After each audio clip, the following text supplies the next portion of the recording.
The end may justify the means as long as there is something that justifies the end.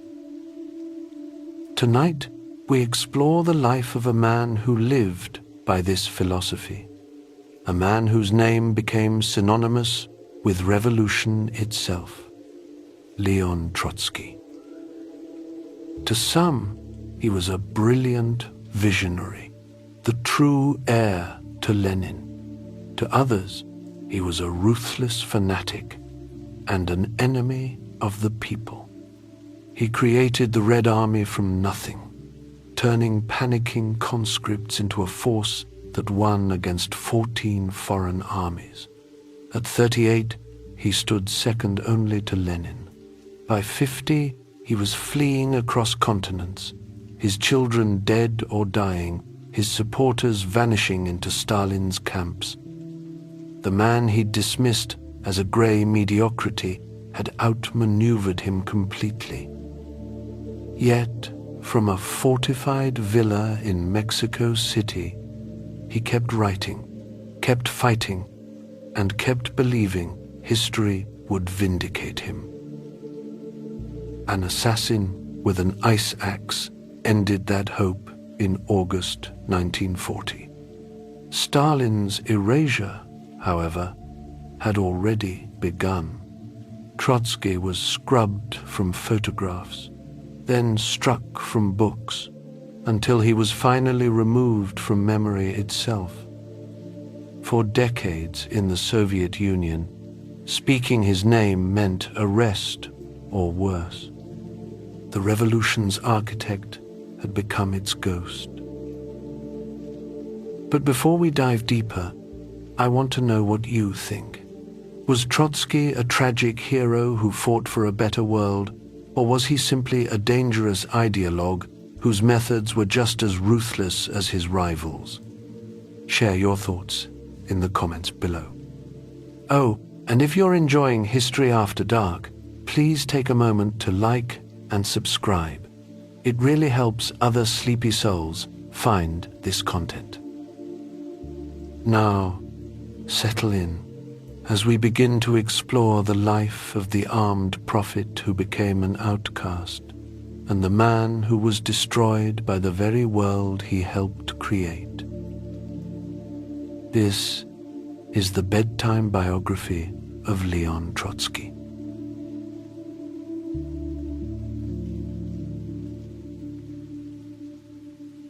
Chapter 1: The Step and the Spark.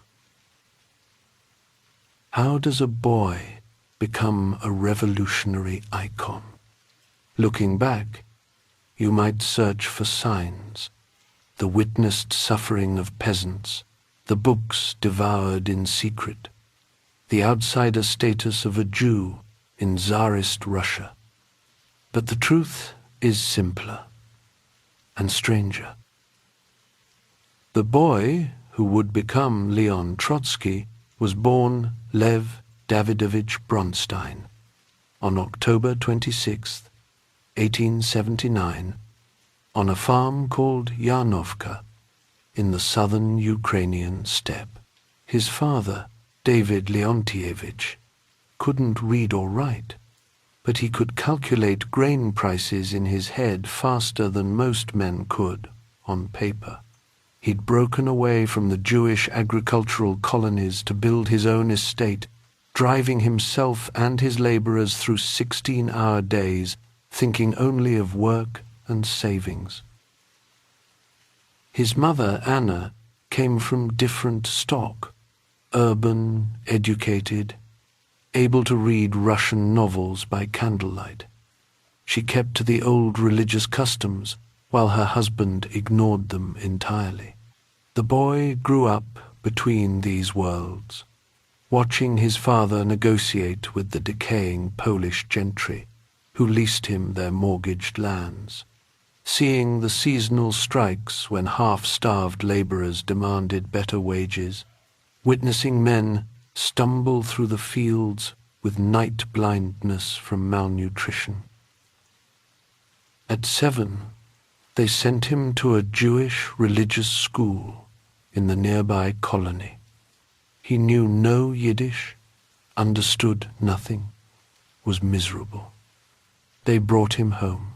His real education began when his cousin Moise Spencer took him to Odessa, that cosmopolitan port where ships arrived from Constantinople and London, where the air itself seemed charged with possibility. The Spencer home was everything Yanovka wasn't. Journalists argued over tea, manuscripts covered every surface, and the smell of fresh printer's ink hung in the rooms like perfume. Here the country boy discovered Pushkin's verses, wept over Oliver Twist, secretly read Tolstoy's forbidden plays. He was being polished, transformed, prepared for something neither he nor his hosts could quite name. At St. Paul's Realschule, a German Lutheran school with Orthodox Russians, Catholics, and Jews all mixed together, he immediately shot to the top of his class, not from love of learning, but from a fierce need to prove himself superior. He could achieve more than the others. He knew it with the certainty that would later carry him through revolutions. Through all these years, politics meant nothing to him. The revolutionary movement had gone underground after the Tsar's assassination in 1881. The Spencers' mild liberalism was too timid to catch fire in a boy who dealt only in extremes. When he left for Nikolaev at 17 to complete his education, he was brilliant, arrogant, and dreaming of pure mathematics.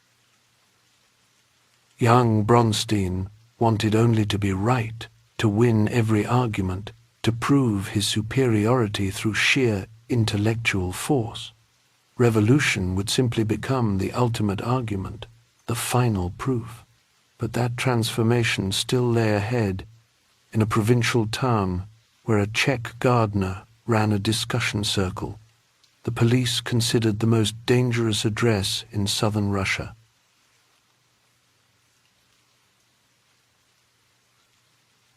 Chapter 2. In Search of an Ideal. In 1896, 17-year-old Bronstein arrived in Nikolaev, a provincial town where the most exciting event was the weekly cattle market. He lodged with a family whose sons dabbled in socialist ideas.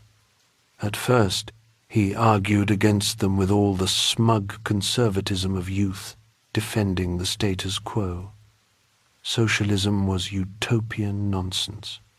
Human nature was fixed. The poor would always be poor. He deployed these arguments like a prize fighter showing off his footwork.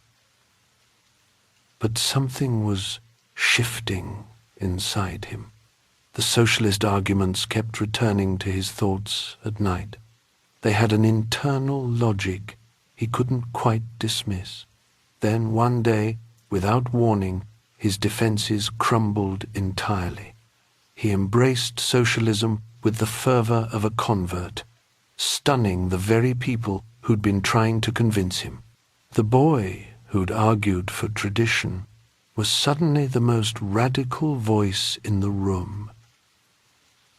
He found his way to a discussion circle run by Franz Szwigovski, a Czech gardener whose cottage sat in an orchard outside town. The police files described it as a center of dangerous conspiracies. In reality, it was 6 or 7 young people drinking tea and arguing about the future. Here he met Alexandra Sokolovskaya, a young woman whose calm certainty infuriated him. She was a Marxist. He immediately positioned himself against her. The Narodnik tradition, with its romantic faith in the peasantry and heroic individuals, appealed to his theatrical nature. Marxism seemed dry, mechanical, reducing everything to economic forces. Night after night, they battled across Shvigovsky's wooden table. She questioned how any logical person could rest on vague, idealistic emotions. He mocked her for following that narrow, impractical foreign doctrine that turned humans into economic units. The arguments were intellectual, but the undercurrent was personal. On New Year's Eve, after hours of particularly vicious debate, something snapped. He stood up, trembling with rage, or perhaps something else, and shouted, "A curse upon all Marxists, and upon those who want to bring dryness and hardness into all the relations of life." She left town soon after, swearing never to speak to him again. But the seed was planted. Within months, he was reading Marx in secret, finding in those dense pages something that answered questions he hadn't known he was asking. By 1897, he and his friends had founded the South Russian Workers' Union. Using the pseudonym Lvov, he became its soul, writing leaflets on a primitive mimeograph machine, organizing meetings in workers' apartments, teaching literacy alongside revolution. The union grew to 200 members before the police swept in. January 18th, 98. Mass arrests. Trotsky spent months in solitary confinement in Kherson prison, a stone cell so cold that ice formed on the walls, with lice for company and watery soup for sustenance. They transferred him to Odessa, where he spent a year and a half reading the Bible in 4 languages and attempting a materialist history of Freemasonry. In 1900, they moved him to Moscow's transfer prison, where, in a ceremony between cells, he married Alexandra Sokolovskaya, the woman he'd once cursed for her dryness. Together, they were exiled to Siberia for 4 years. The curse had become a prophecy.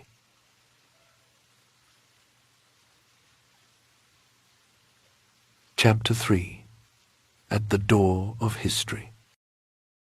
Siberian exile was a university for revolutionaries. In the village of Ust-Kut, Trotsky brushed cockroaches off the pages of Das Kapital while he read. Later, in Verkholensk, he became the star writer for an Irkutsk newspaper under the name Antid Oto. His essays on Siberian life made him famous among revolutionaries across Russia and even the émigrés in Europe. Here, finally, he embraced Marxism fully, arguing for a centralized party in terms that would later echo in Lenin's own writings. But exile couldn't contain his ambition. His wife, Alexandra, seeing his restlessness, made an extraordinary sacrifice. "Stay," she urged him. "Leave us behind, her and their 2 infant daughters, and return to the fight." In the summer of 1902, he stuffed his pockets with illegal literature, climbed into a peasant's hay cart, and vanished into the night. At the last moment, needing a false name for his forged passport, he scribbled down the first that came to mind, Trotsky, the name of his former jailer in Odessa. The irony pleased him. He would carry his prison with him as he walked free. The underground network guided him westward through safe houses and coded messages. In Samara, revolutionaries told him Lenin wanted him in London immediately. The old Iskra group, Plekhanov, Zasulich, Axelrod, along with the younger Lenin and Martov, were building something new. They needed writers, organizers, people who could think and act. They needed him. One October morning, he stood outside a modest London flat and knocked loudly on what he'd later call the door of history. Nadezhda Krupskaya, Lenin's wife, opened it with delight. "The pen has arrived," she announced. Lenin, still in bed, immediately wanted to talk. For hours they discussed Russia, revolution, the party that must be built. The older man was captivated by this young exile who'd arrived like a comet from Siberia. He was plunged into the center of Russian Marxism abroad. They treated him as their Benjamin, their youngest and most promising. Plekhanov alone disliked him on sight, perhaps recognizing a future rival in this confident young man who wrote with such dangerous fluency. Lenin wanted to add him to Iskra's editorial board as a seventh member, to break the constant deadlocks between old and young. Everyone agreed except Plekhanov, whose veto poisoned the atmosphere with an argument that would soon split the movement entirely. For now, though, Trotsky worked 18-hour days, writing, speaking, traveling between exile colonies across Europe. He gave lectures in Paris, Brussels, Liège, anywhere Russians gathered to dream of revolution. His reputation grew with each thundering speech. At 23, he was already being called the young eagle of the revolution. He couldn't know that within a year, at the Second Party Congress, the movement would tear itself apart, that Lenin and Martov, now close as brothers, would become mortal enemies, that he himself would spend 14 years opposing the very man who'd welcomed him so warmly to London. For now, there was only the work, the cause, the absolute certainty that history was accelerating toward its appointment with revolution.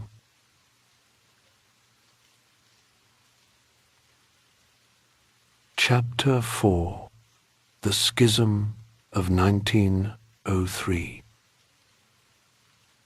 The Second Congress of Russian Social Democrats opened in Brussels in July 1903, then moved to London when Belgian police grew nervous. It was meant to unite the movement. Instead, it shattered it forever. Trotsky arrived, representing the Siberian Union, expecting the Iskra group to act as one. In early debates, he was Lenin's attack dog, savaging the Jewish Bund for wanting autonomy, demolishing the economists for their timid reformism. He argued that party statutes should express the leadership's organized distrust of the members, a phrase that would haunt him later. The real fight was happening backstage.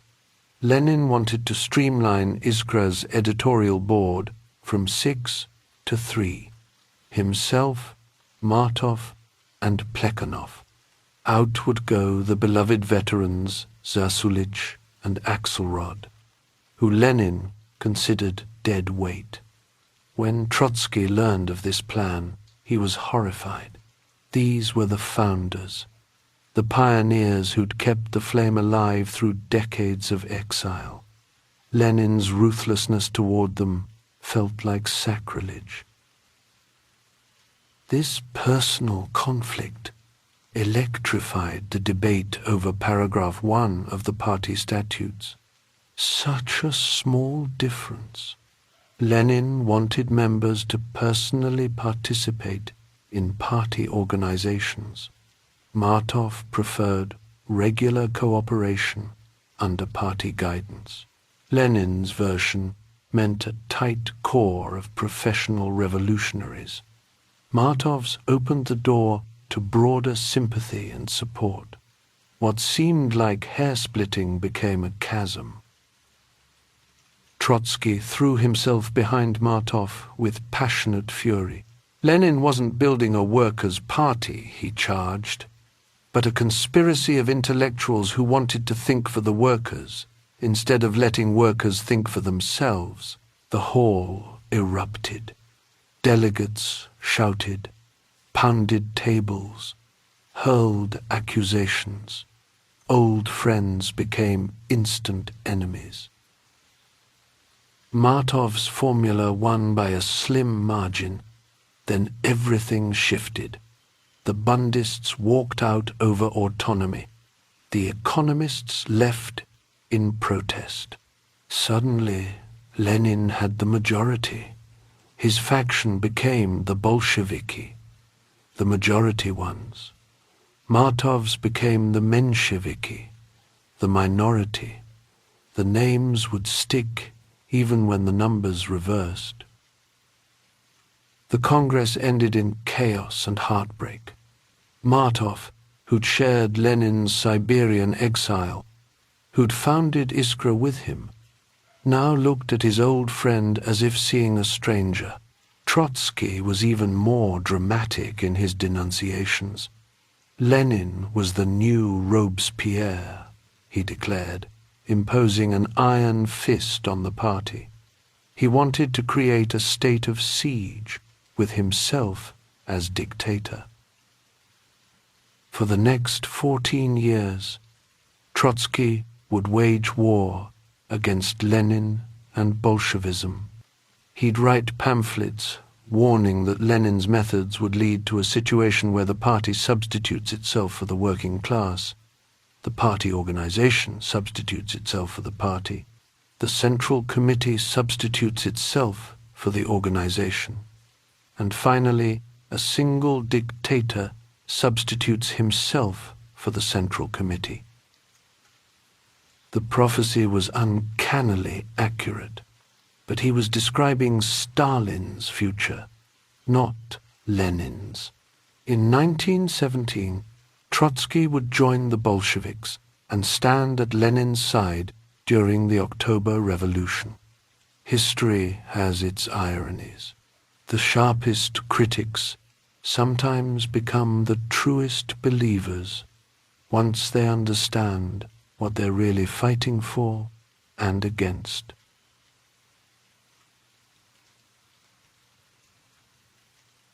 Chapter 5, 1905, The Dress Rehearsal. The revolution that erupted in Russia in 1905 found Trotsky living in exile, moving between Geneva cafes and cramped boarding houses.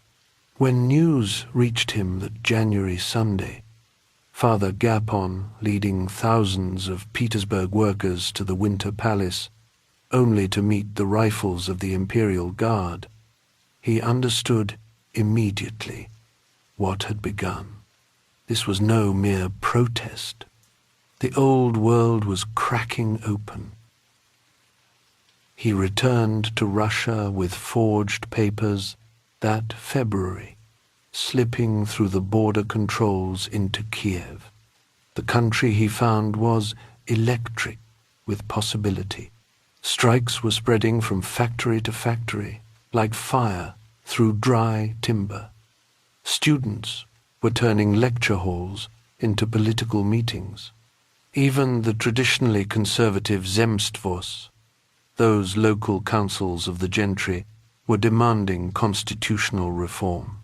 For months, the liberal bourgeoisie seemed to hold the initiative, their petitions and manifestos setting the political tempo. But Trotsky, writing furiously from underground, saw what they couldn't or wouldn't see. The Russian middle class was too weak, too tied to foreign capital and aristocratic land ownership to lead any genuine transformation. They wanted reform, yes, but only enough to secure their profits and property. Real change, the kind that would give land to peasants and dignity to workers, terrified them as much as it terrified the Tsar. Through spring and summer, he moved between safe houses, his pamphlets arguing a radical thesis. The working class, barely 2% of the population, would have to lead Russia's democratic revolution. Not the merchants, not the liberal lawyers, but the very people everyone considered too backward, too few, too powerless. History had handed them an impossible task, and they would have to attempt it anyway. October brought the moment of truth. A printer's strike in Moscow became a railway strike, which became a general strike that paralyzed the empire. The Tsar, watching his authority evaporate, issued his October Manifesto, promising constitutional freedoms. That same month, delegates from Petersburg factories gathered in the Technological Institute and formed something unprecedented, a Soviet of Workers' Deputies, an elected council that would coordinate the strike and, perhaps, something more.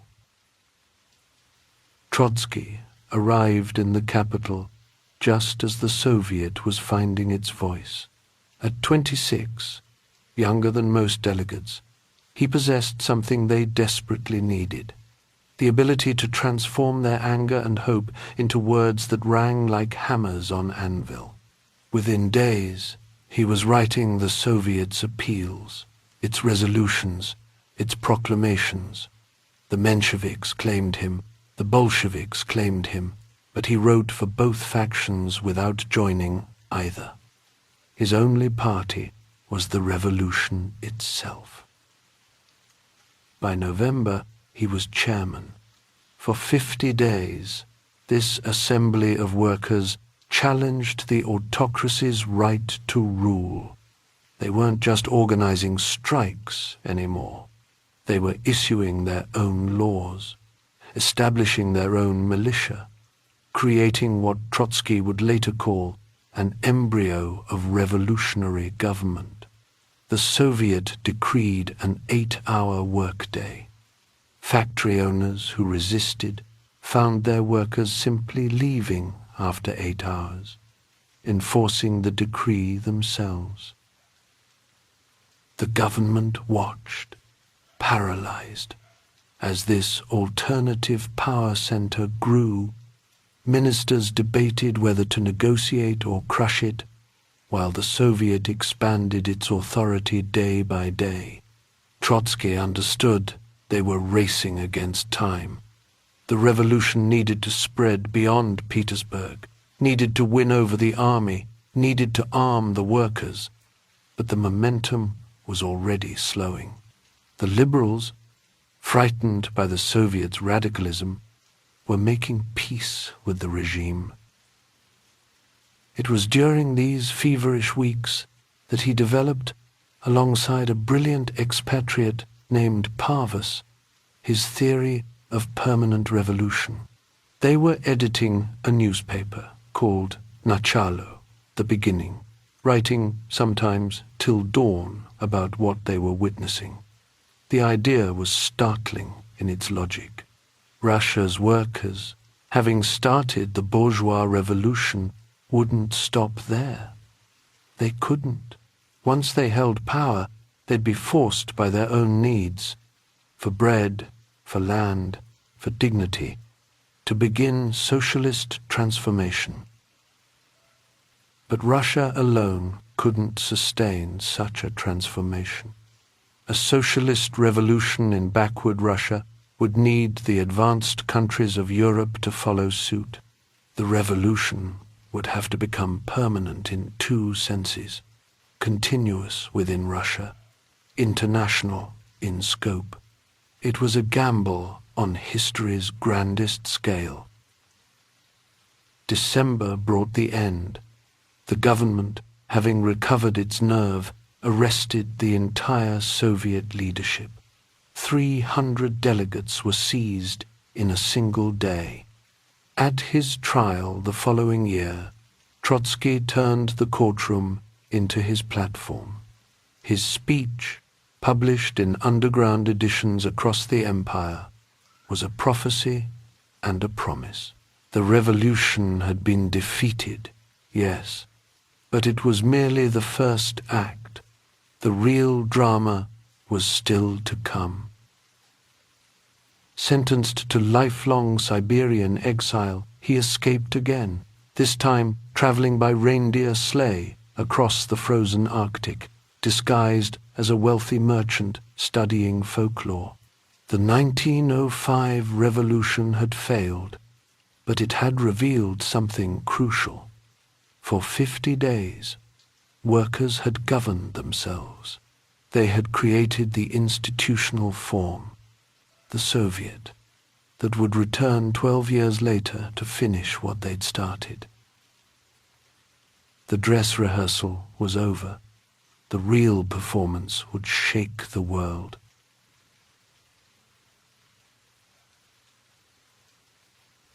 Chapter 6: Permanent Revolution and the Doldrums. Following his escape from Siberia in 1907, Trotsky settled in Vienna. For 7 years, the Austrian capital became his home, a period he called the doldrums of reaction. Russia had retreated into darkness after 1905. The revolutionaries were scattered, imprisoned, or dead. From his apartment near the Schönbrunn Palace, he tried to hold together what remained of the movement through sheer force of will. He stood apart from both Bolsheviks and Mensheviks, convinced he could reunite them. His newspaper, Pravda, The Truth, was printed on cheap paper and smuggled into Russia, hidden in double-bottomed suitcases. Lenin dismissed these unity efforts with contempt. Trotsky was a meddler, he said, an obstacle to building a real revolutionary party. The feeling was mutual. Trotsky saw Lenin as a splitter, a man who'd rather rule over a sect than unite a movement. 1, 5, but if these were years of political isolation, they were also years of tremendous intellectual growth. He fully developed his theory of permanent revolution, the idea that had crystallized during 1905. Russia's working class would have to lead the democratic revolution. Once in power, they couldn't stop at democratic measures. They'd be forced by their own position to begin socialist transformation. But backward Russia couldn't complete this transformation alone. The revolution would have to spread westward or perish. Vienna's Central Café became his second home. Here gathered the Austro-Marxists, Victor Adler, Otto Bauer, Karl Renner, brilliant men who wrote treatises on the national question while the empire crumbled around them. Trotsky admired their erudition but was repelled by their pessimism. They'd turned Marxism into an academic exercise, revolution into a distant dream.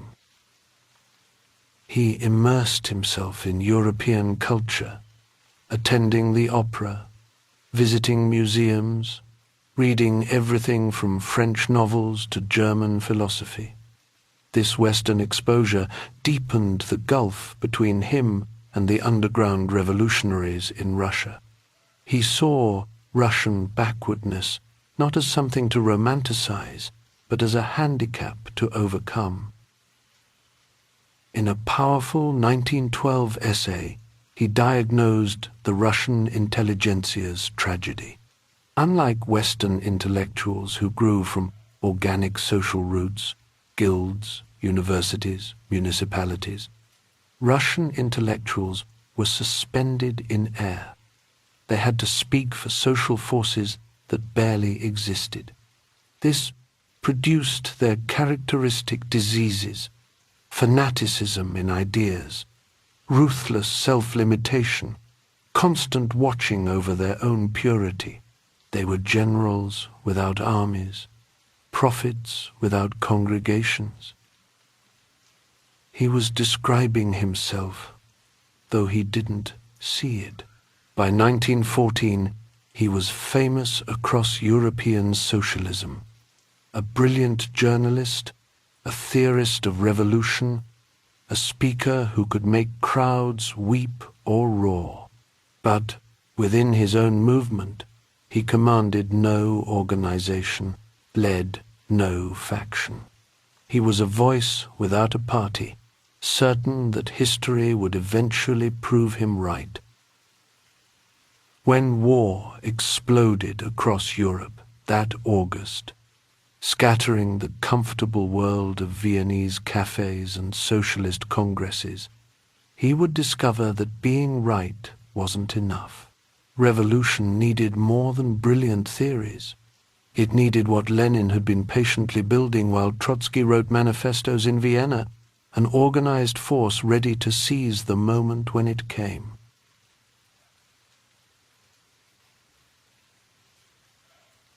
Chapter 7: War and the International. The outbreak of war in August 1914 shattered European socialism overnight. The German Social Democrats, who'd pledged to oppose any imperialist war, voted for war credits. French socialists rallied to the tricolour, the Second International. That proud federation of workers' parties collapsed like a house of cards. Trotsky, watching from Vienna, felt the ground disappear beneath his feet. He fled Austria as an enemy alien, reaching neutral Switzerland with little more than his manuscripts. There he wrote War and the International, a furious denunciation of the parties that had betrayed everything. The German Social Democrats had been mother and teacher to every Russian socialist. Now they were sending workers to kill other workers for the glory of the Kaiser. The war, he argued, was capitalism revolting against its own limits, productive forces bursting the boundaries of nation-states. Only revolution could end it. By late 1914, he'd moved to Paris. Together with Martov, his old adversary turned ally, in opposition to the war, they published Naše Slovo, Our Word, a tiny daily paper, 4 pages on good days. It became the voice of Russian internationalists who refused to choose sides in the slaughter. German courts sentenced him in absentia for insulting the Kaiser. French patriots accused him of being a German agent. He belonged nowhere except to the future. September 1915 brought a glimmer of hope. In the Swiss village of Zimmerwald, 38 socialists from across Europe gathered in secret. The delegates could fit in 4 carriages, all that remained of the International. Trotsky drafted the Conference Manifesto, a document that had to satisfy revolutionaries and pacifists, radicals and moderates. Despite its compromises, it rang with defiance. Proletarians, across frontiers, across the bleeding battlefields, across the ruined cities and villages, proletarians of all countries, unite. The French government's patience ran out in 1916. The Tsarist embassy wanted him gone. The French police wanted him silenced. They gave him 24 hours to leave the country. Spain detained him briefly, a farcical imprisonment where guards didn't know whether he was a dangerous revolutionary or a distinguished journalist. Finally, he sailed for New York. For 10 weeks in early 1917, he lived in the Bronx, riding the subway to the offices of Novi Mir, New World, a Russian socialist paper. He worked alongside Bukharin and Alexandra Kollontai, writing about American capitalism while longing for European revolution. The city fascinated him, its energy, its contradictions, its skyscrapers reaching toward a future that might never come if the war continued. Then, in a shabby print shop on the Lower East Side, surrounded by the smell of ink and the clatter of machinery, he received the telegram that changed everything. Revolution in Petrograd. The Tsar had abdicated. Russia was free. He booked passage immediately, but the British intercepted his ship at Halifax. For a month they held him in a prisoner of war camp, this dangerous agitator heading toward revolution. When the Petrograd Soviet demanded his release, they had no choice. The door of history had opened again.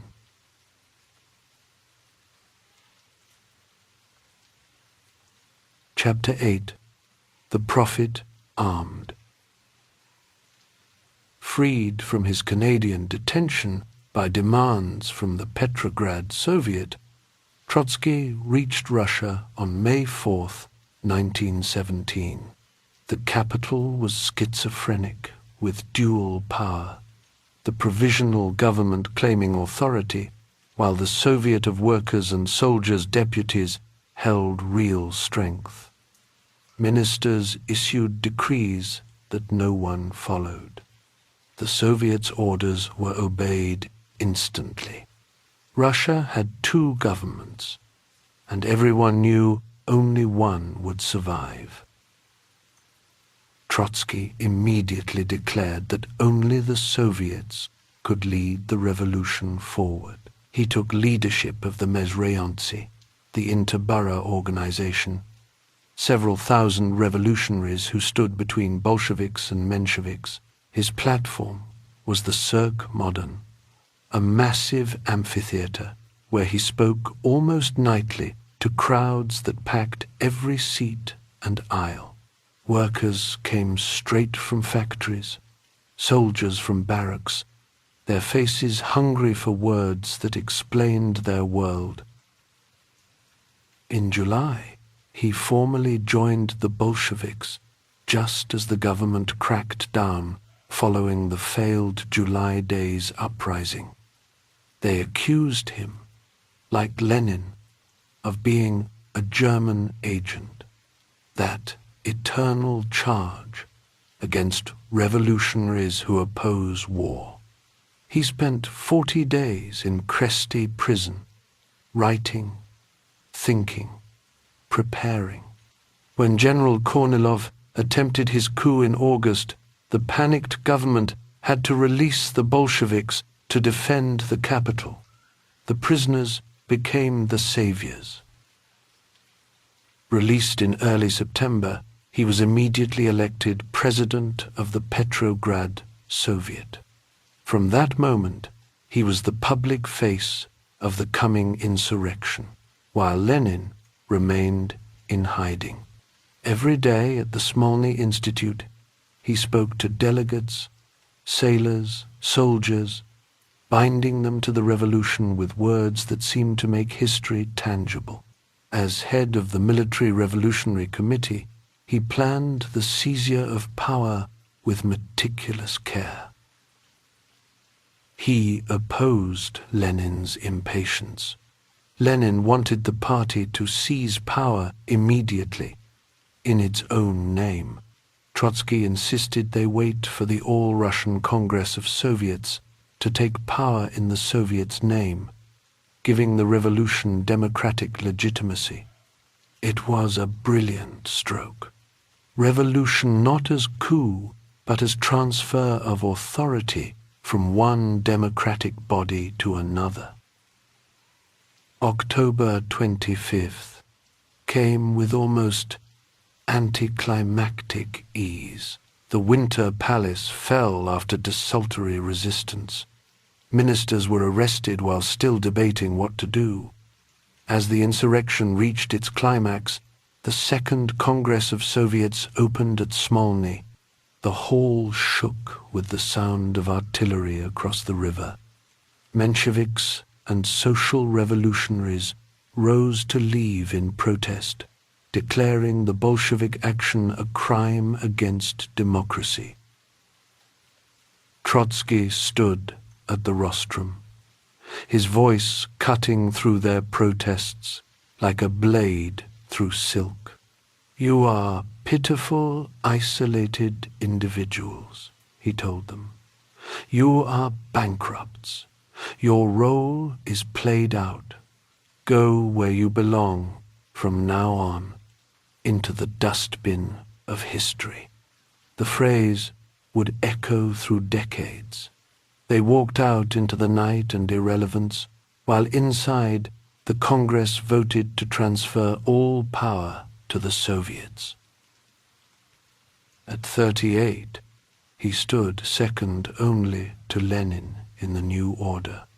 The boy from Yanovka had become the prophet armed, holding the revolution's sword.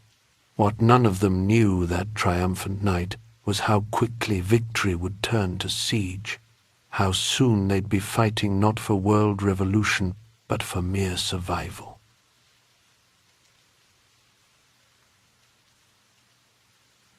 Chapter 9. Arming the Republic. In the new Council of People's Commissars, Trotsky first took foreign affairs. His opening move was theatrical, publishing the Tsarist secret treaties, exposing how the Allies had carved up the world in advance. But foreign affairs meant little when white armies were forming on every frontier.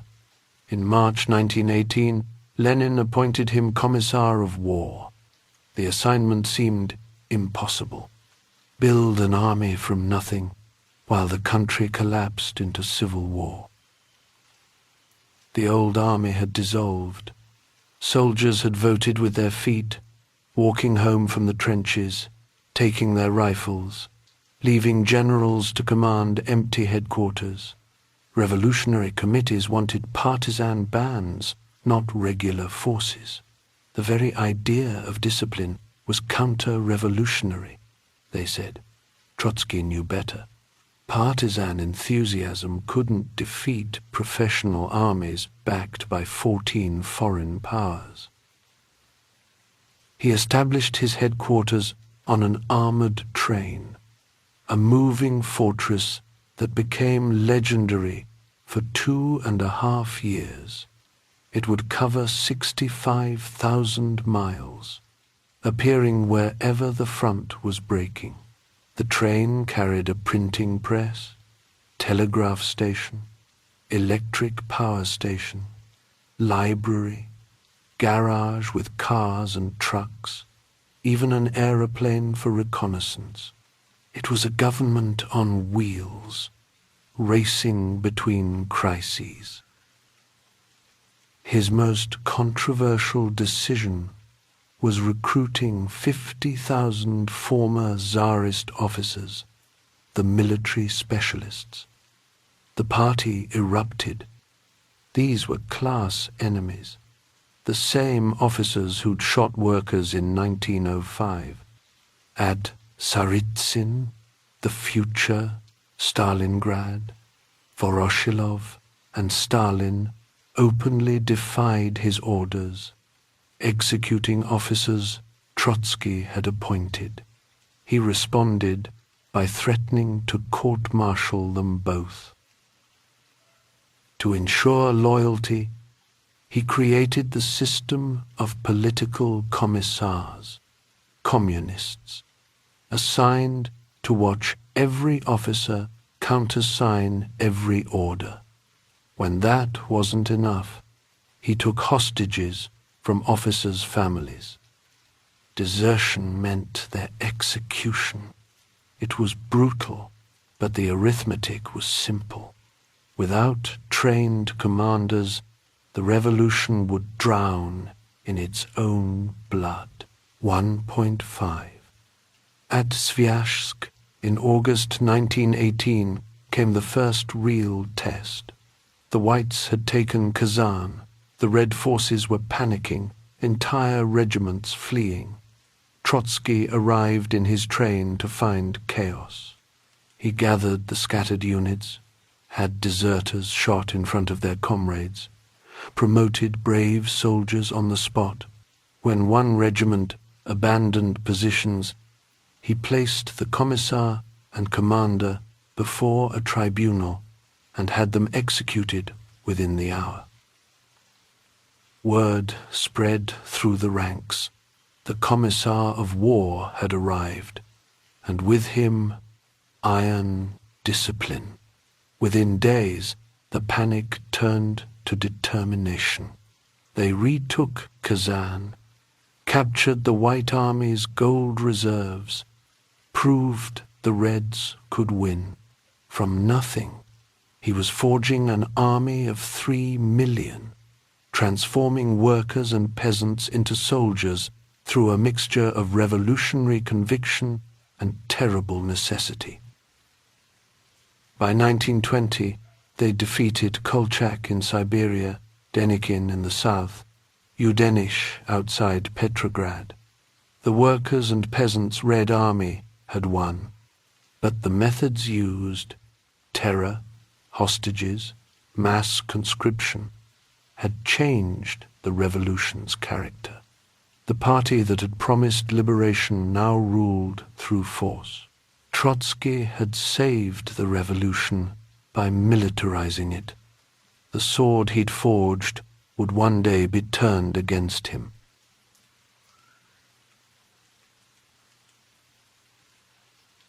Chapter 10. Revolution and Conquest.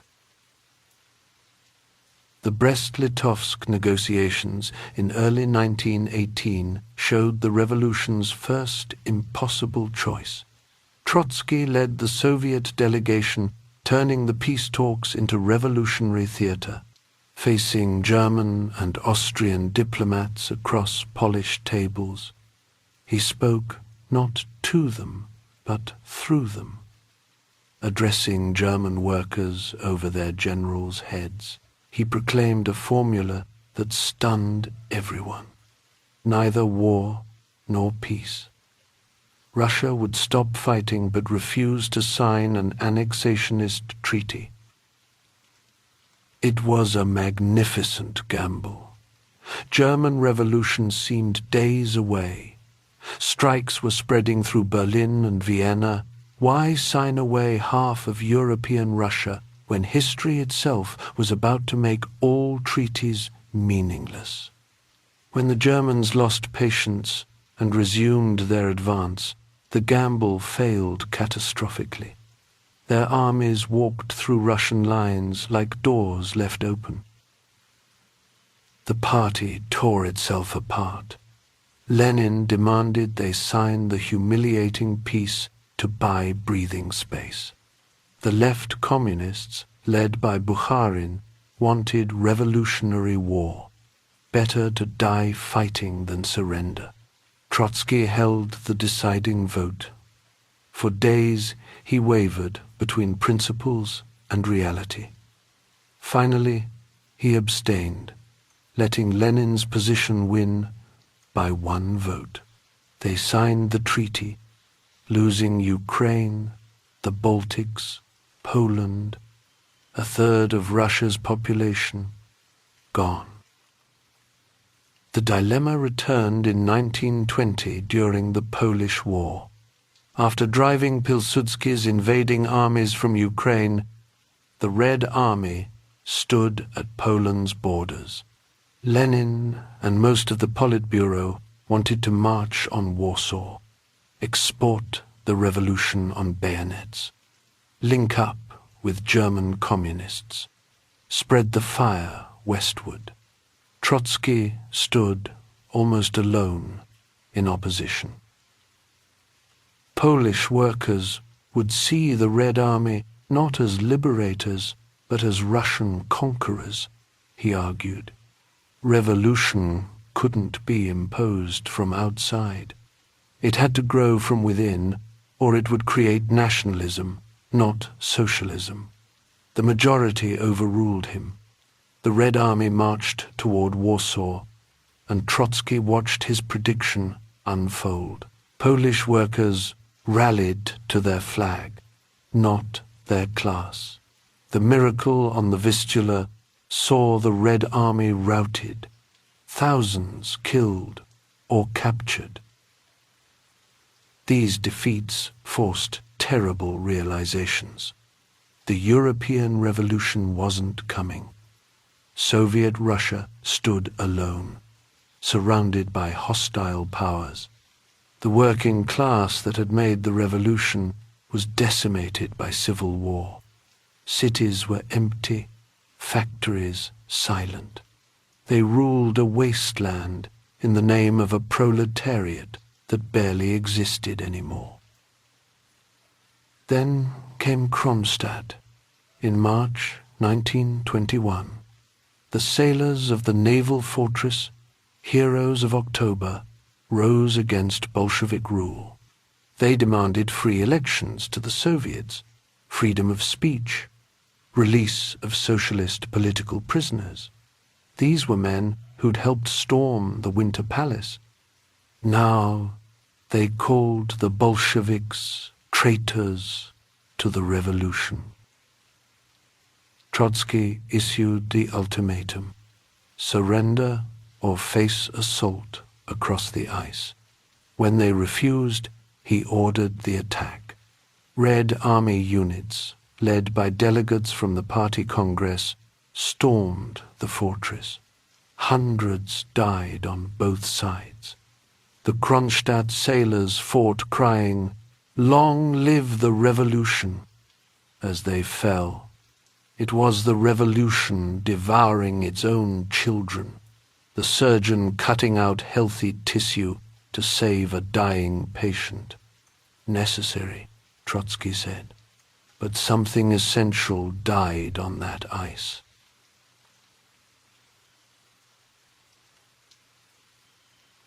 Chapter 11. The Anathema. The Civil War ended in 1921 with victory over a graveyard. Russia was broken. The working class that supposedly ruled had fled starving cities for the countryside. Lenin admitted the proletariat had become declassed, dispersed, demoralized. The party that once led a living movement now ruled by default over exhaustion. This was the crisis beneath everything. Legitimacy draining away like blood from a wound. Lenin's health began failing in 1922. The first stroke came that May, then another in December. As he weakened, a triumvirate formed: Stalin, Zinoviev, Kamenev, united by one goal: stop Trotsky from succeeding Lenin. Stalin, newly appointed General Secretary, worked the apparatus like a machine, placing his people in every key position. What seemed like boring administrative work was actually a slow coup. From his sickbed, Lenin watched with growing alarm. Stalin's handling of Georgia, bullying, threats, great Russian chauvinism, revealed the bureaucracy's rot. In late 1922, Lenin proposed a bloc with Trotsky against Stalin and the bureaucratic degeneration.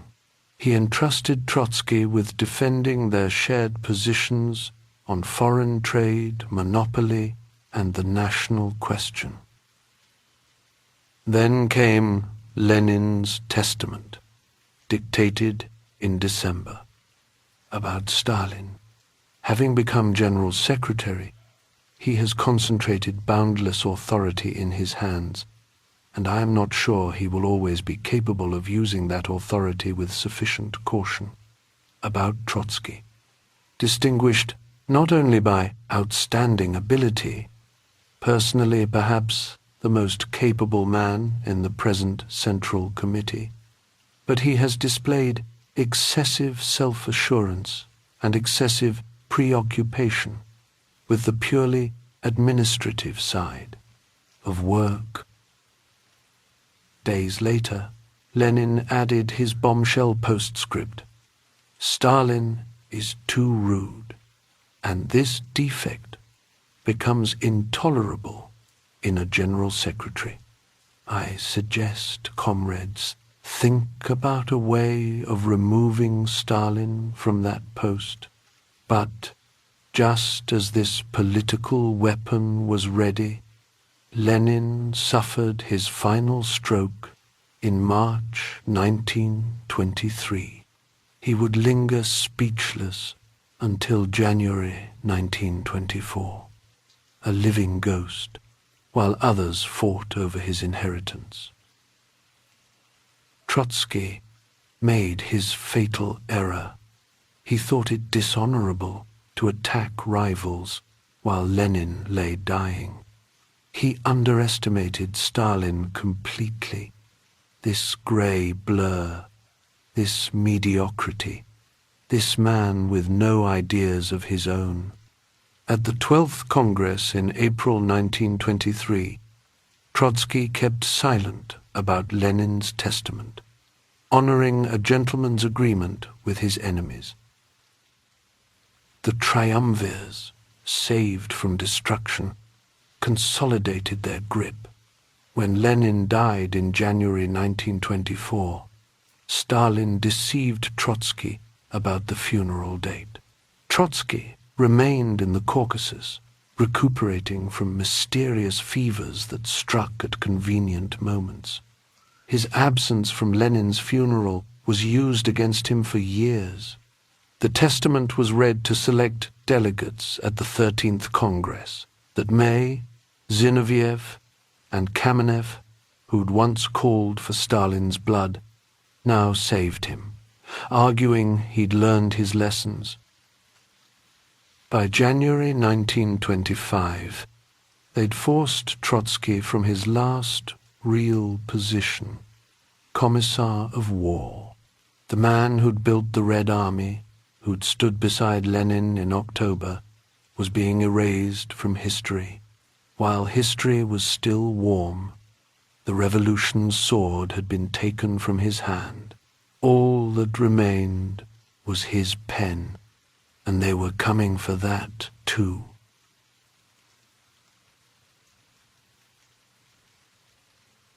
Chapter 12. The Decisive Contest. 2-0.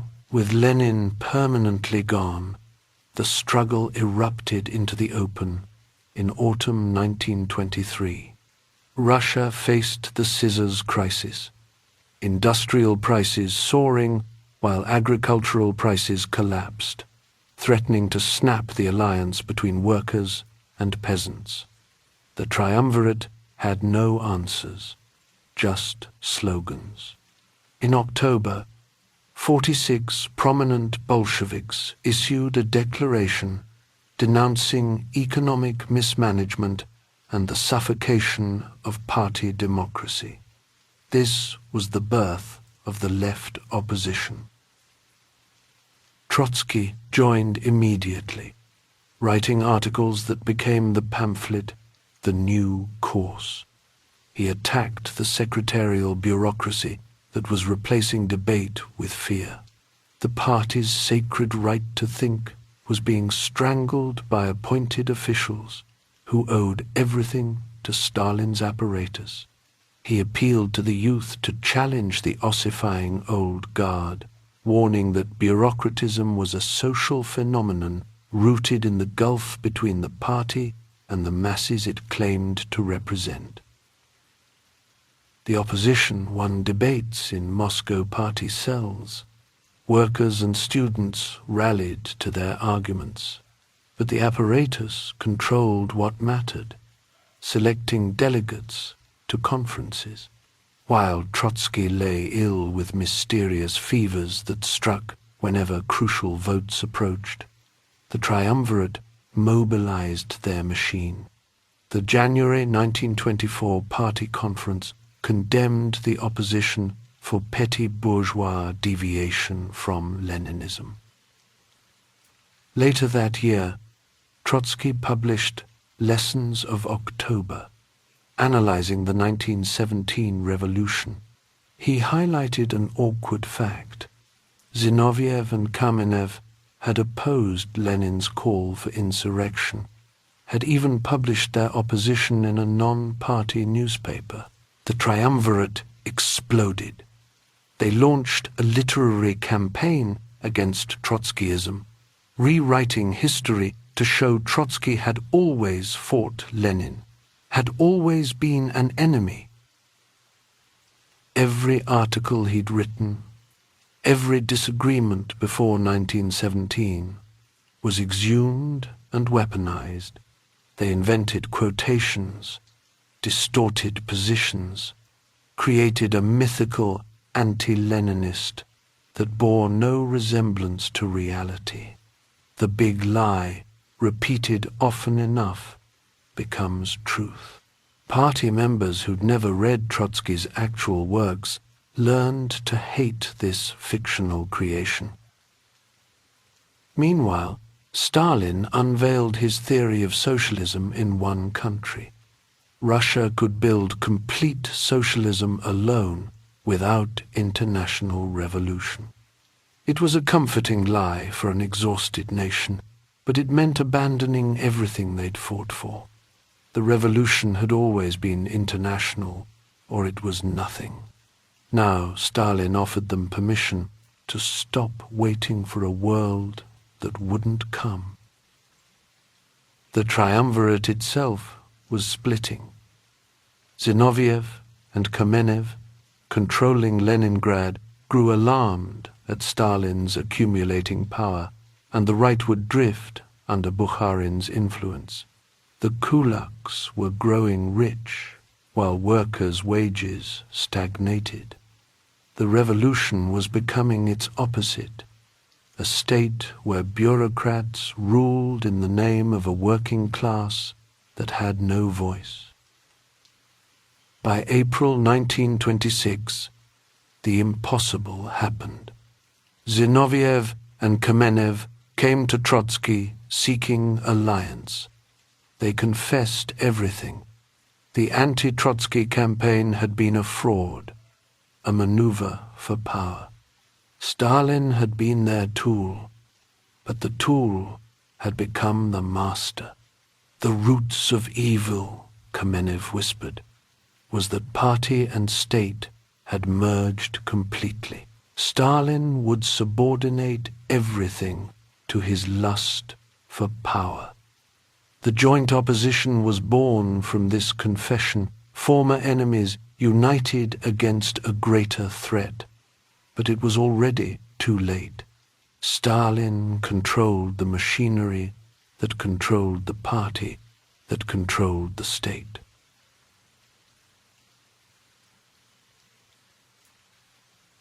Chapter 13. The Prophet Outcast. After losing the War Commissariat, Trotsky retreated into minor economic posts. He wrote about industrial planning, electrical development, the scientific organization of labor. His book, Where is Britain Going?, predicted the empire's decline and America's rise with uncanny precision. He was a prophet studying the future while his enemies destroyed his past, erasing him from photographs, from history books, from memory itself. The joint opposition fought for 18 months against impossible odds. Their platform demanded rapid industrialization, financed by taxing kulaks, revival of party democracy, rejection of socialism in one country.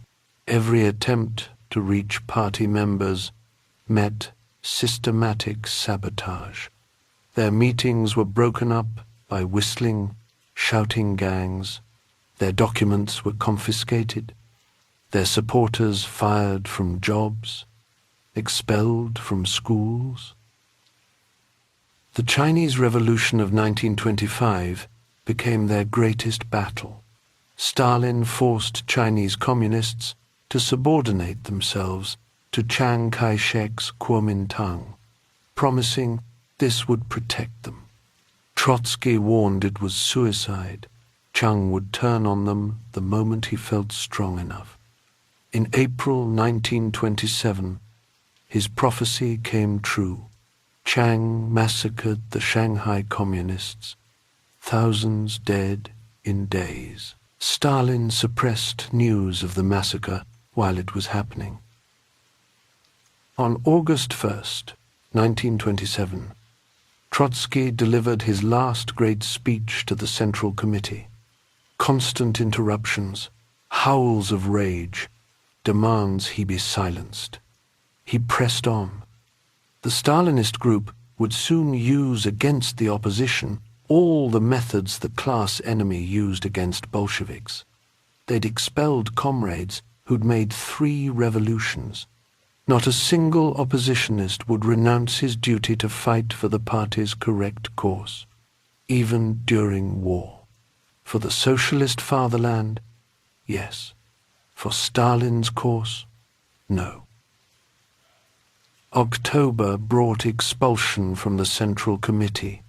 On the revolution's 10th anniversary, the opposition tried staging street demonstrations. Stalin's police broke them up, arrested hundreds. Supporters who'd hung Trotsky's portrait in windows were beaten. A week later, he and Zinoviev were expelled from the party itself. Zinoviev cracked almost immediately, begging forgiveness, prostrating himself. Others followed, unable to exist outside the only church they'd known. Trotsky refused to bend. In January 1928, GPU agents dragged him from his Moscow apartment. They put him on a train for Alma-Ata, near the Chinese border, 2,500 miles from Moscow. But exile only transformed his methods. With his son Leova, he created an underground network reaching thousands of oppositionists scattered across Siberia's vastness. 800 letters in 9 months, political circulars, theoretical essays, all flowing from that dusty town where summer meant 100-degree heat and winter meant wolves in the streets. He was leading a ghost party, connecting the disappeared, maintaining hope among the defeated. Stalin had exiled him to break him. Instead, he'd created a government in internal exile. The year 1928 brought vindication of sorts. Facing grain strikes from kulaks, Stalin panicked and lurched left, adopting the opposition's program of forced industrialization and collectivization. Some oppositionists thought this meant victory. Stalin was implementing their ideas. Trotsky saw clearer. Stalin would carry out their policies, but through bureaucratic brutality, without democracy, creating a caricature of socialism. In January 1929, 29. Stalin had him deported from the Soviet Union entirely. The prophet was cast out, never to return.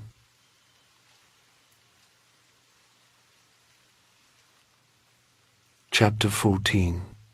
The Hell-Black Night. On January 22nd, 1929, Stalin expelled Trotsky from the Soviet Union forever. GPU agents escorted him to the Turkish border, dumping the revolution's architect like contraband. He arrived in Constantinople in February, settling on Principo, an island in the Sea of Marmara. From this fishing village, he would wage his final campaign against Stalin while the world collapsed into depression and fascism.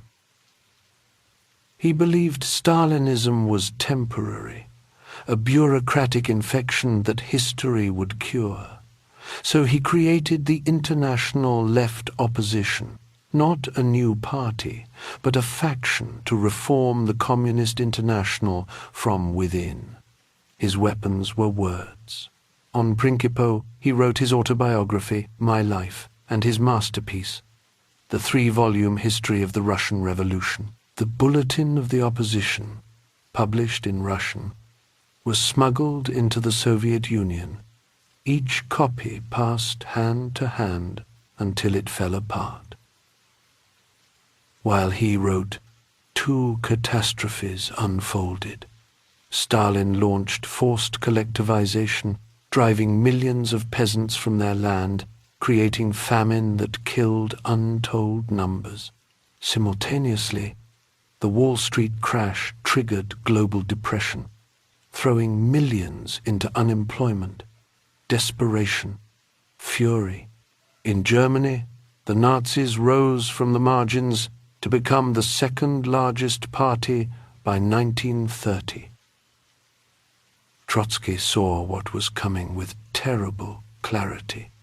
From 1930 onward, he bombarded the German communists with warnings: unite with the Social Democrats, form a common front against Hitler, or face annihilation. The German party was the strongest outside Russia. 500,000 members, millions of voters. Together with the Social Democrats, they could stop the Nazis cold. But Stalin's Comintern had entered its ultra-left phase. Social Democrats were social fascists, they declared, no different from Nazis. Some even argued Hitler's victory would accelerate revolution. After Hitler, our turn. Trotsky responded with savage contempt. Should fascism come to power, he wrote, it will ride over your skulls and spines like a terrific tank. Make haste, German communists. You have very little time left. January 1933. Hitler became Chancellor. Within weeks, the mighty German labor movement was destroyed without firing a shot. Trade unions disbanded, parties outlawed, leaders in concentration camps. The Comintern that had refused to fight now couldn't even protest. For Trotsky, this was the end. The Third International was dead. Time to build the Fourth. That same month, personal tragedy struck. His daughter Zina, stranded in Berlin, stripped of Soviet citizenship, separated from her child, suffering from tuberculosis and depression, took her own life. She'd written begging him to help, but he had no power, no money, no influence. He couldn't even get her a visa. Stalin had murdered her as surely as if he'd pulled the trigger. The hell-black night was descending. In Russia, former oppositionists were disappearing into camps. His supporters, his friends, his comrades from 3 revolutions, vanishing into the Gulag archipelago. His other daughter, Nina, had died of tuberculosis in 1928. His son, Sergei, who'd stayed out of politics, would be arrested and shot. The massacre of a generation was beginning, and he could only watch from his island, writing prophecies no one would hear until too late.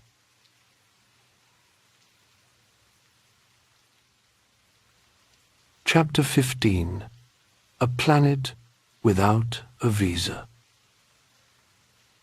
With Hitler consolidating power and the Comintern dead in his eyes, Trotsky sought to leave Turkey for Europe's center. In July 1933, France's radical government granted him a visa, an act of principle that stunned a continent sliding toward fascism. He settled near Royan, then Barbizon, beginning his monumental biography of Lenin. But political silence was impossible when history was accelerating toward catastrophe. The Stavisky affair exploded in February 1934, a corruption scandal that brought fascist mobs into Paris streets. Trotsky saw the pattern: democracies collapse, following the same script from Rome to Berlin. He urged his French followers to enter the Socialist Party, win over its ranks from within. This French turn outraged purists who wanted revolutionary parties kept pure, even if that meant keeping them microscopic. A secretary's traffic violation led police to his hideout. The press campaign started immediately. Stalinist papers calling him a fascist agent, fascist papers calling him a Jewish Bolshevik terrorist. He wrote in his diary about being a magnificent target for every journalist, his exceptional life offering rich material for speculation and lies. The reader remains perplexed, he noted. Why such hatred? He must have given cause. Hounded by police, he and Natalia fled to remote alpine villages, moving constantly, cut off from supporters. Meanwhile, in December 1934, Kirov was assassinated in Leningrad. Stalin's response was swift. Mass arrests, executions, the beginning of what would become the Great Terror. From his alpine isolation, Trotsky recognized the pattern instantly. Stalin was preparing the greatest political forgery in world history. In June 1935, France expelled him. Pierre Laval needed Stalin's alliance against Hitler more than he needed democratic principles. Norway's Labour government offered asylum, socialists giving refuge to socialism's profit. But when the first Moscow show trial opened in August 1936, with Zinoviev and Kamenev confessing to being Trotsky's terrorist agents, Norway buckled under Soviet pressure. They placed him under house arrest, forbade him from writing about current events, stationed police around his house. A Labour government was silencing the man who'd created the Red Army while his former comrades were being tortured into confessing impossible crimes. They desperately sought somewhere to deport him. Every democracy refused. America, Britain, France, all closed their doors. Only Mexico offered sanctuary. President Lázaro Cárdenas, implementing land reform and nationalizing oil, understood what it meant to stand against powerful enemies. In January 1937, Trotsky arrived in Mexico as the second Moscow trial unfolded, with wilder accusations, wrecking, sabotage, poisoning workers, planning to restore capitalism. He knew his only weapon was truth against an empire of lies. He accepted John Dewey's proposal for an international commission to investigate the charges. In Diego Rivera's Blue House in Coyoacán, he would put Stalin on trial before world opinion. The hunter had given his prey one last platform.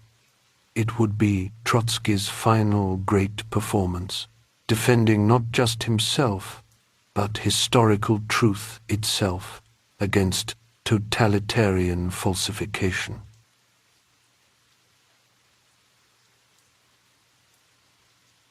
Chapter 16. The Counter-Trial in Coyoacán.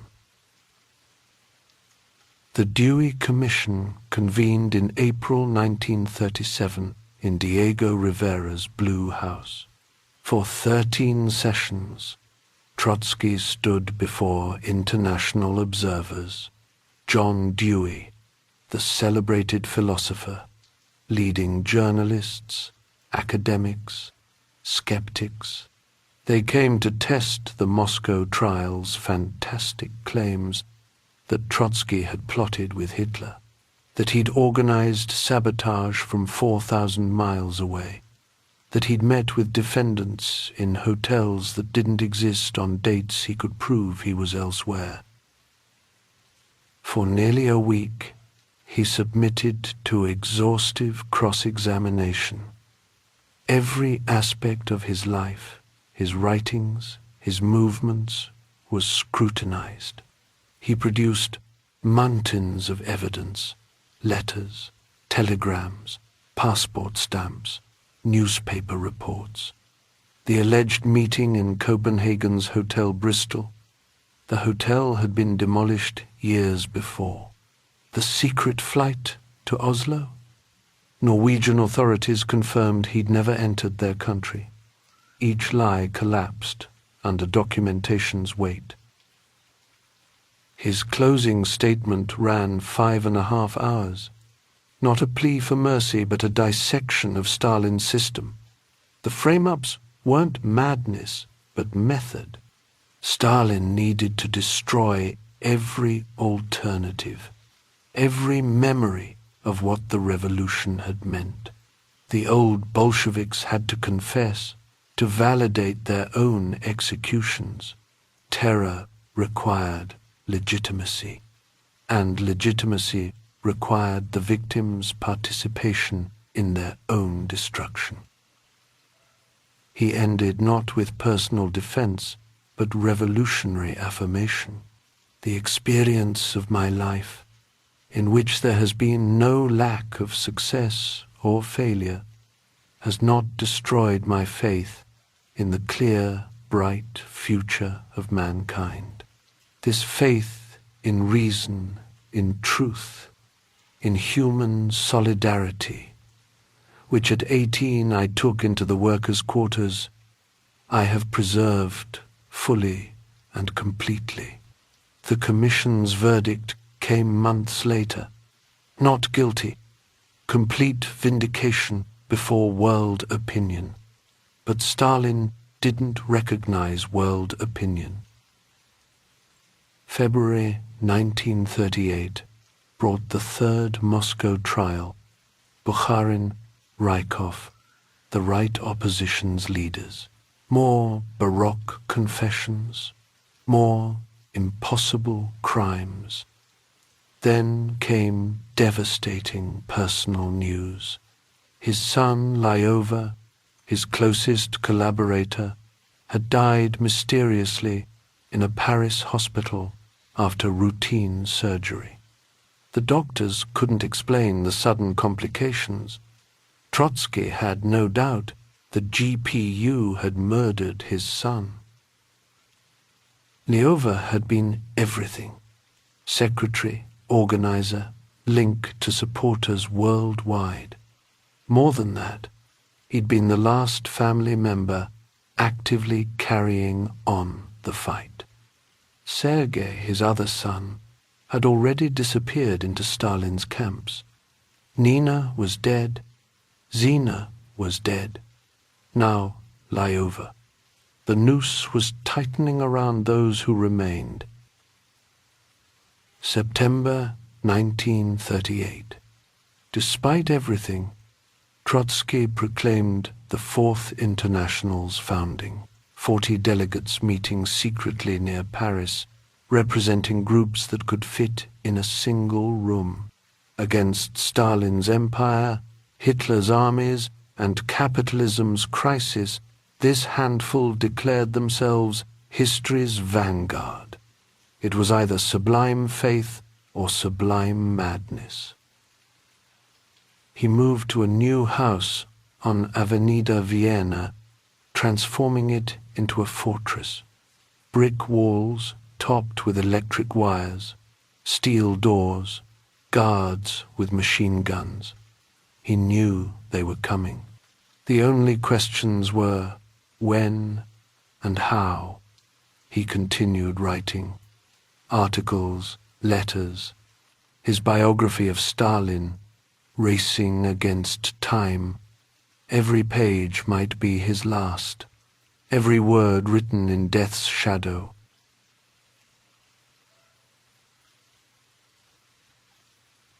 Chapter 17. The Hell-Black Night and the Ice Axe. On May 24th, 1940, 20 men with machine guns stormed the fortress on Avenida Vienna.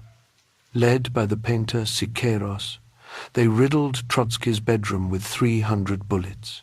He and Natalia survived by throwing themselves beneath their bed, lying still as plaster rained down. Their grandson's room was also sprayed with gunfire. Miraculously, no one died. Stalin has failed this time, Trotsky told reporters the next morning. But he knew another attempt would come. The final assassin was already inside. For months, Ramon Mercader, posing as Jacques Monard, then Frank Jackson, had been courting a trusted American supporter. A businessman interested in politics, he said. Apolitical, but sympathetic. He brought chocolates for Natalia, played with the rabbits in the garden, gradually became part of the household's routine. No one suspected this awkward young man who complained about his girlfriend's politics. Through spring and summer 1940, Trotsky worked feverishly on his Stalin biography, analyzing the man who'd destroyed the revolution. He also fought his last theoretical battle with American supporters over the Soviet Union's nature. Despite everything, the purges, the Hitler Pact, the invasion of Finland, he insisted it remained a degenerated workers' state. Nationalized property, October's conquest, survived. In war between the USSR and imperialism, revolutionaries must defend the Soviet Union, however critically. August 20th, late afternoon, Jackson arrived, asking Trotsky to review an article he'd written. Nothing unusual. He'd done this before. Trotsky led him to his study, sat at his desk, began reading. The article was gibberish, but Trotsky continued, perhaps from politeness. Jackson stood behind him, wearing a raincoat despite the warm day. Inside the coat, an ice axe stolen from a mountaineering shop. The blow came from behind, aimed at splitting the skull, but Jackson, nervous, bungled it. The axe went in 3 inches, but at an angle. Trotsky let out what witnesses described as a long, terrible cry, an ah that seemed to last forever. He threw himself at his assassin, bit his hand, prevented a second blow. Guards rushed in, found Trotsky standing, blood streaming down his face, still fighting. "Don't kill him," Trotsky said about Jackson. "He has a story to tell. Even dying, he thought like a historian." They carried him to his bed. Natalia held him as doctors worked futilely. His mind remained clear almost to the end. "I am close to death from the blow of a political assassin," he dictated. "Please say to our friends, I am sure of the victory of the Fourth International. Go forward." He died the next evening, August 21st, 1940. His testament, written months earlier, provided his epitaph. "Life is beautiful," he'd written.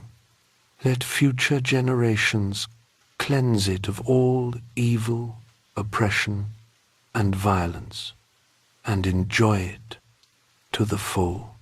The boy from Yanovka, who'd wanted only to win arguments, had died believing in humanity's future, even as humanity destroyed itself in the war he'd predicted. The prophet was silenced, but his prophecies remained, waiting for history to prove them right or wrong.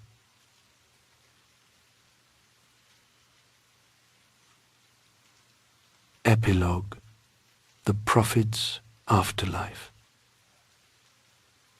Trotsky died believing history would absolve him. Stalin had erased him from photographs, textbooks, memory itself. For decades after his death, mentioning his name in the Soviet Union meant imprisonment or worse.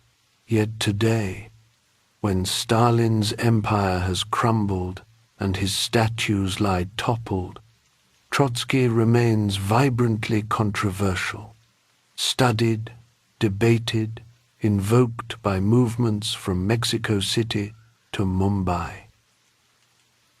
His immediate predictions proved wrong. The Fourth International never became the mass force he envisioned. The Soviet Union survived another 50 years without the political revolution he insisted was necessary. Capitalism weathered the crisis he thought would destroy it, but his deeper insights endure with uncomfortable relevance. His theory of uneven and combined development, originally formulated to explain Russia's peculiar path, has undergone an academic renaissance.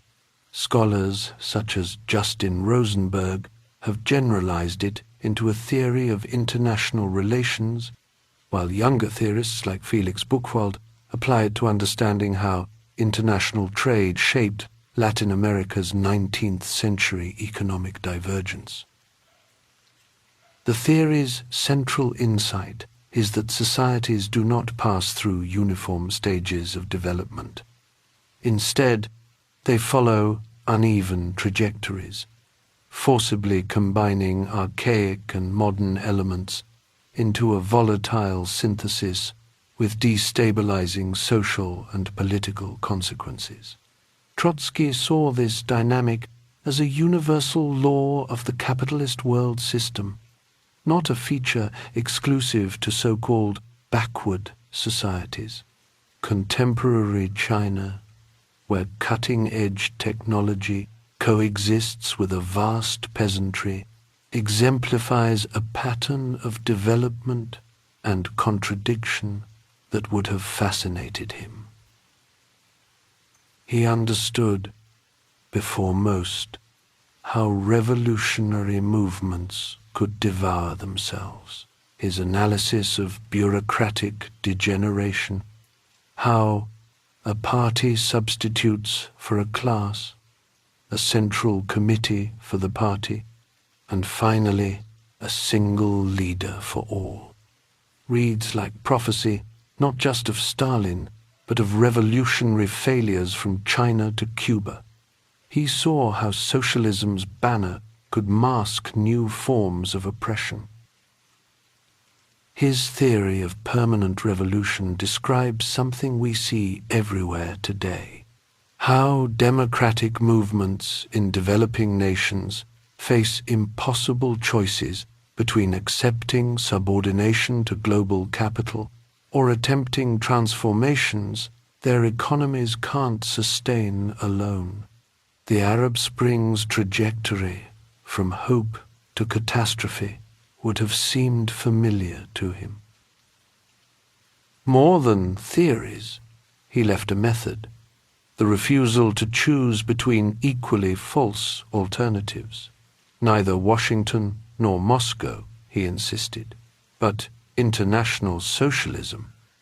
Today's version might be neither neoliberal capitalism nor authoritarian state capitalism, but something yet to be imagined. His intransigence looks less like sectarianism and more like clarity when we see how many compromises led nowhere. His cultural writings reveal another Trotsky, the revolutionary, who insisted that under socialism the average human would rise to the heights of Aristotle, Goethe, Marx. While Stalin promoted socialist realism's dreary conformity, Trotsky defended artistic experimentation, surrealism, the right to create without political dictation. His weaknesses also instruct: his blind spot about his own role in creating the apparatus that Stalin inherited, his militarization of labor, his crushing of Kronstadt. Did these methods make Stalin possible? He never fully reckoned with this question. Revolutionary violence, even when necessary, transforms those who wield it. Today, as democracy retreats globally, as inequality reaches historic peaks, as climate crisis demands transformations capitalism seems incapable of making, Trotsky's ghost haunts us, not with answers, but with questions. How does radical change happen? Who makes it? Can it avoid devouring itself?